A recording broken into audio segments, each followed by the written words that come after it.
Ким бар? Раби бере бересиң? Саламатсыздарбы? Ана енді. Саламатсыз. Азыр кандайсыз уйланбай экен. Мен азыркы учурда баягы ВНЖ, ЖРВП алып, Россия гражданствосын алып, бирок Кыргызстанга баргандан кийин кыргыз гражданин болуп жүргөнгө азыр закондуу түрдө уруксатпы, уруксат эмеспи? Эки жактын тең жаран болууга. Бул биздин Кыргыз Республикасында закон, Россиянын закондору боюнча биз иное гражданство алганга толук мүмкүнчүлүгүбүз бар. То есть мен Кыргыз Республикасынын же болбосо ким алам десе, Кыргыз Республикасынын гражданствосунан баш тартпайт, отказ кылбайт. Ошол гражданствосы туруп эле башка мамлекеттин, чет мамлекеттин гражданствосын ала алат. Мындай случайда бирок мисалы үчүн Кыргызстанга келгенде ал жана кыргыз паспорт менен жүрүш керек Кыргызстандын аймагында. Түшүндүңүздөрбү? Кыргыз паспорт менен иш кылыш керек, кыргыз паспорт менен кандайдыр бир юридикалык иштерди ошол кыргыз паспорт менен кылыш керек. Эгерде ал Кыргызстанга келип, кыргыз паспорт тургунан российский паспорт менен бир кандайдыр бир юридикалык иштерди кылса, ал незаконный болуп калат. Түшүндүңүзбү? Ошондо демек бул жакта туруп Россия гражданствосын ала берсе болот, Кыргызстанга барганда кыргыз паспорт менен жүрсө болот. Анан бул жакта гражданство алып алгандан кийин Кыргызстандагы бул жактан мисалы гражданство алып алса, Кыргызстандагы үйүң же дипломуң башкалар күйүп кетпейт да, туурабы? Кыргыз паспорту калды да, кыргыз паспорттун атында эле тура берет анын баары. Макул, рахмат. Анан жанагы регистрация боюнча да баягы регистрация турган жерге эч кандай причинасы жок эле барып туруп уведомление берип койгулачы, базада барбы жокпу деп сурай берсе болобу, же сөзсүз причина керекпи? Жок, причина кереги жок. Подтверждение сурайт. Ал уведомление сурабайт, подтверждение сурайт. Мен ушул жерде регистрациям барбы жокпу тастыктоочу документ бергиле десе берет. Негизи ал тастыктоочу документ болуп неме деген форма номер 12 деген бар. 12-чи форма деп коет, ошол экиндей сураса, ошол форма 12-та ошол үйдө кимдер качан пропискага турган, качан пропискадан чыккан, ошол экинин бардыгы чыгат. Рахмат Берлам эке. Ассаламу алейкум. Алейкум ассалам. Мен да өткөндө чыктым эле, регистрациям 1 айга коюлду да. Анан ошол бүтүп калды, эми узартсам болобу? Кайра койсом. 1 айга кантип койдуңуз? Мен түшүнбөдүм. Хозяйкам ошентип 1 айга койдуруп коюптур, эми кайра 1 ай, эми 2 айга узартам дейт да. Узартыш үчүн сиздин трудовой договоруңуз барбы? Самозанят. Ал ошол экинде деле гражданско правовой договор керек да сизге. Гражданский правовой договорду өзү кылган ошо хозяйка. Уведомлениясы берилген, баардыгы жакшы. Ооба. Анда 2 айга кое берет, 2 айга коет, 3 айга коет, каалаган срокко койсо, 15 күнгө койсо болот. Болот экен да. Самое главное ошо трудовой договор керек да. Чоң рахмат. Анан Сахаровадан өткөнсүңөрбү? Жок, ошол мен барайын деп атсам бүтүп калды да, анан кийинкини алып алып турган кайра барсам болобу? Сахаровасы жок, эми узартпай коюшу мүмкүн да. Эмне кылсам болот? Дегенде бүтүп калды да уже. Сахаровадан өтүш керек болчу сиз. Эми кирди чыкты кылып калышыңыз мүмкүн. Эми Сахарова барып көрүңүз. Москвада самый главный регистрациясы базада болсо эле өткөзүп атат. Анан базада регистрацияңыз болсо барып эле өтө бергиз. Базада бар экен, бүгүн. Анда барып өтүңүз. Бар экен да. Анда срочно өтүңүз барып Сахаровада. Макул, рахмат.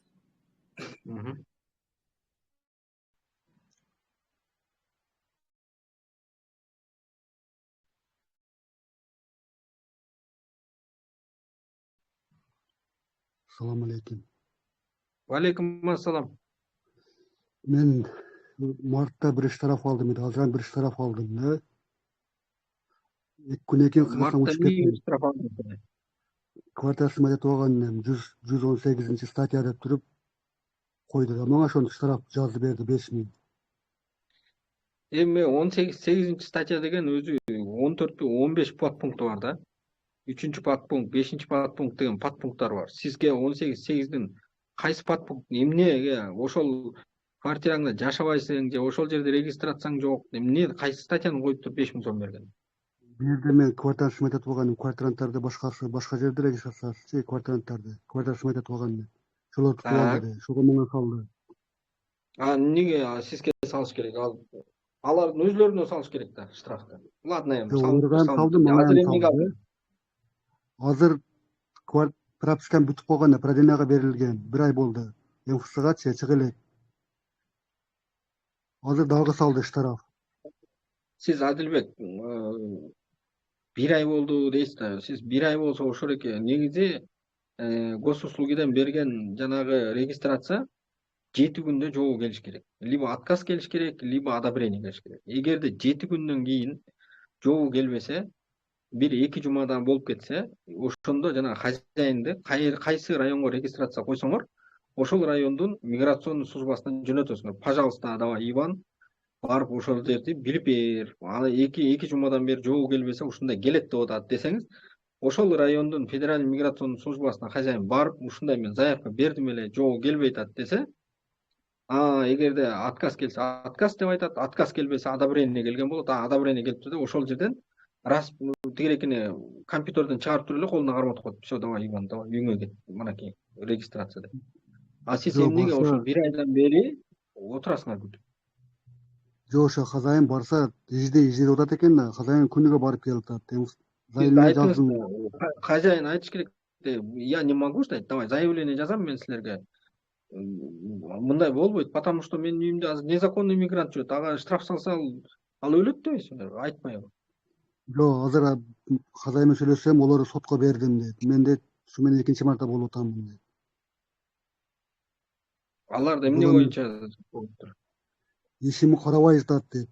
Мен регистрациямы күнөө малдан өтүп кетти да, өзүнүн айткан малдан өтүп кетти. Эми Адилбек мындай да, эми сизге дальнейший, ал хозяиниңыздар экөөңүздөр өзүңүздөр чечесиздер деңизчи. Сиз ошо хозяиниңиз жазып тайып жана регистрацияңыз келип калса, Кудай буйруп да, ошол регистрацияны аласыз дагы, ошо кайсы райондун милициясы сизге штраф салса, ошол жерге барып обжаловать этишиңиз керек. Жалоба жазышыңыз керек. Мен мына регистрация базада бар болчу, жок деп эле жазып койдуңар, силер өзүңөр базаны текшербептирсиңер, акмактар деп туруп арыз жазасыз. Экинчи алган штрафты отмена кылыш керек. СБ деген базадан текшерди. СБ деген база бар, ошондон текшерди. Сиз ал СБВ, ХБВ, ГИСМО, ал это ихний проблема. Сиздин проблемаңыз ошол базадан, так базадан карабай, сизге незаконный штраф салган. Ошоникини отмена кылыш. Вот сиздин проблемаңыз ушул. Түшүндүңүзбү? Жок, хозяин түшүндүрүп атты да, сен башка базадан карап көр деди. Хозяин менен сүйлөштүрдүм олардычы. Сүйлөштүрсөм башка базадан кара деди. Базада бар мен. Адилбек, анда давайте мына, хорошо. Сиздин мага бере турган сурооңуз кандай? Жок, мен 2 күнөн кийин Кыргызстанга учуп кеттим. Кайтып кире алам, кире албайм, ошол проблема. Эми мен сизди кире аласыз же кире албайсыз деп айта албайм, потому что сизди черный списоктан текшериш керек. Черный списокко ал 2 штраф алгандан кийин сразу эле түшпөйт. Может быть, 3 айдан кийин түшөсүз. Может быть, 15 күндөн кийин түшөсүз. Может быть, 1 жылдан кийин түшөсүз. Ал мындайча айтканда пешенеңизде. Түшүндүм. Ооба, түшүндүм. Ошон үчүн ошо эркинтип алдагандай кылдын үстүндө кыйкылдап, мен эми түшүп калбаймбы, черный списокко же түшүп каламбы деп монтип коркуп отурбай, сана аркап отурбай, сизге айтып атам, барып ошол эки штрафыңызды отменять этирип коюңуз десем, сиз түшүнбөй атасыз. Рахмат, түшүндүм.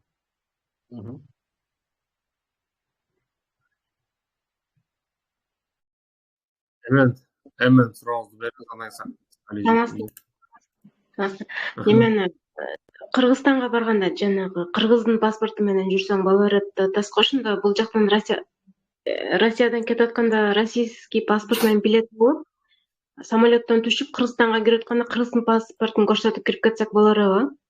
Топтуура ошондой болот. Ал билет российский паспортко алынганы жуушпайбы? Эгер билетиң российский паспортуң алынып калыпты, сен Кыргызстанга кирбейсиң десе, айтыңыз, мен Кыргызстандын гражданымын, мен Кыргызстан территориясына по-любому киргенге акым бар дейм. Мен билети жок, жөө келатсам да киргенге акым бар. Сен, наоборот, сен мени Кыргызстандын гражданын ушул эки чек арадан токтотуп алып, башымды оорутканга сенин акың жок деп айтып. Ошондо самолетко сен РФ болуп, самолеттон түшкөндө кыргыз болуп алат экенбиз да? Обратно келатканда ошондой болуп каласыз эже. Сиз Кыргызстандан кыргыз паспорт менен учуп, Россиянын немесинен бир каршы өткөндөн кийин уже российский гражданин болуп эсептелинесиз. Кыргызстандан келатканда кыргыз паспортко алабызбы билетти? Келатканда эле российский каалаган паспортуңузга аласыз. Неме дагы биздик анамны РФ паспортто постоянный прописка болуш керек дейт да. Если биздин үйүбүз, бизге ошон үйү жоктур. Бир жылга бирөөнүн үйүнө прописка койдурсак паспортто да. Анан кандай регистрация? Кийин постоянно ошону регистрация коюп жүрөсүзбү? Жок, прописка койдурса дейм, РФке. РФке мисалы үчүн бир жылдык прописка деген жок да. Сиз пропискага койдурасыз бир жерге. Андан кийин эгерде ошол РФке үйү бар гражданин коммуналкамды көбөйүп кетти же болбосо кандай сүйлөшөсүздөр, эми сүйлөшкөнүңүзгө жараша болот. Кээ бирөөлөр айтат, сен эми менин үйүмө прописка тургандан кийин анда коммуналканы төлөп тур дейт. Коммуналканы төлөп турушат айына. Эгер коммуналка төлөбөй туда суда болсо, ал барып эле соттон чыгарып салат. Сиздин мындайча айтканда тиги жерде сүрөт эле калат да, печать эле калат. Прописканы печать эле калат. Түшүндүңүзбү? Кээ бирөөлөр ошентип деле жүрөт эле, канча жылдан бери эле жөн эле уже пропискадан чыгарып салган тиги хажайын. Тиги жөн эле баягы паспортто сүрөттү көргөзүп эле жүрөт да. Базадан базадан чыгарып салса. Анан самый главный ошо желательно немеге российский паспортко штамп бастырып коюш керек да. Постоянный прописка. Хорошо? Ошо. Потому что канча бир ай временный регистрация менен жүрсөң, андан кийин постоянный пропискага туруш үчүн штраф төлөйсүң, анан еще последствиялар болот. Кандайдыр бир пособие ала албайсың, пенсия ала албайсың, урайт да кийинчи киши. Ошон үчүн постоянный прописка штамп бастырып койгон. Башынан. Эми башынанбы, ортосунанбы, аягынанбы разница жок. Самый главный ал штамп болуш керек да. Ошону сурайм дедим. Рахмат чоң. Хорошо.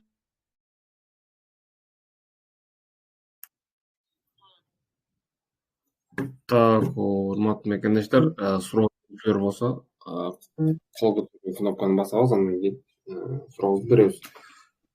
15 мүнөт убакыт калды. Так, Мира. Беребиз, Мира сурооңуз. Мира, кнопканы басып бериңиз сурооңузду. Алло, саламатсыздар. Аманчылык. Мен бул Россияга, Питерге 16 жаштагы кызымды каникулга алып келейин дегем да, ошону мен цель въезда кандай кылып алып келсем болот? Гости десем бир эле айга келип турат да. Частный менен кире берет эжеке. Частный болушунда канча убакыт берилет ага? Частный менен кирет эжеке. Сиздин официальный трудовой договоруңуз болсо, ошондуки менен 1 жылга регистрация кылып койсоңуз болот. Жакшы, рахмат. 16 жаштагы балдарга ошо эчтеке жумуштун кереги жок, э? Работа деп киргизген, наоборот, незаконно болот, потому что 16 жаштагы балдар Россия территориясында иностранец иштебеш керек, 18 жашка чейин. Учеба деп киргизсеңиз, ал негизи учеба бул жанагы высшее образование, жанагы техникум, мехникумга окуса, учеба деп кириш керек. Анан каникулга эле келет да, частный менен эле кире берет. Анан обязательно жанагы Питерде болсоңуз, красный текстильщиктен алып барып, дактилоскопия, анан жанагы медосмотрдан өткөзөсүз эжеке. 1 айдын ичинде. Рахмат. Хорошо.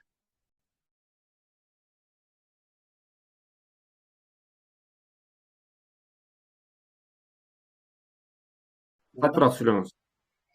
Угултабы? Угулуп атат. Саламатсыңарбы? Мен де мындай суроо, эртең 6-сында менин уже регистрациям 3 айлык срогу бүтөт да. Анан бүгүн МФЦга ошо немеге личный кабинетке келген жок. Анан мен немеге бардым, МВДга бардым. Барып очередке туруп неметейин десем, бүгүн очередь тийбей калды. Эртең уже 6 просрочка. Эртең дагы очередь жетпей калып, ала албай калсам, не болот? Вдруг мисалы полиция кармап сурап калса, мен ошо базада мына заявление бар деп көрсөтсөм, проблема болбойбу? Же алар айтабы же? Сиз тууган, сиз продленияга ошо трудовой договоруңуз барбы? Бар. Трудовой договор болсо, аны очередке турбай эле госуслугиден подавать этип коюп бериңиз. Госуслугиден, ооба, хозяин через госуслуги личный кабинеттен подавать этти, баардык трудовой договор, зеленая карта бардык документтер прекратить этип тапшырды. Заявление принято деп турат, бирок жол келет да. Канча убакыт болду? 2 жума болду. Siz aldan антип өзүңүз чуркубай хозяйын жибересиз эртең жанагы өзүңүз регистрация болгон райондун миграционный службасына. Раз отказ келген жокпу, самый главный? Ошону билбейт азыр, жооп келбейт атат личный кабинеткечи. Ошону билбейт.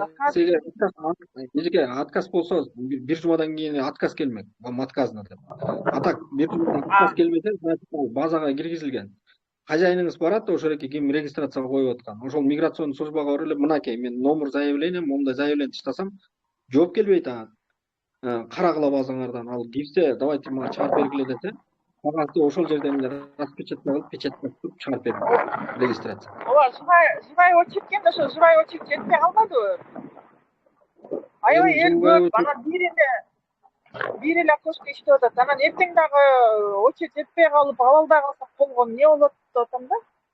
Эгерде сиз эртең ала албай калып сурооңуз өтүп кетсе, мисага кармалбаганга аракет кылыңыз. Сиздин регистрацияңыз жок болсо, сизди выдворение кылып ийгенге толук акысы бар.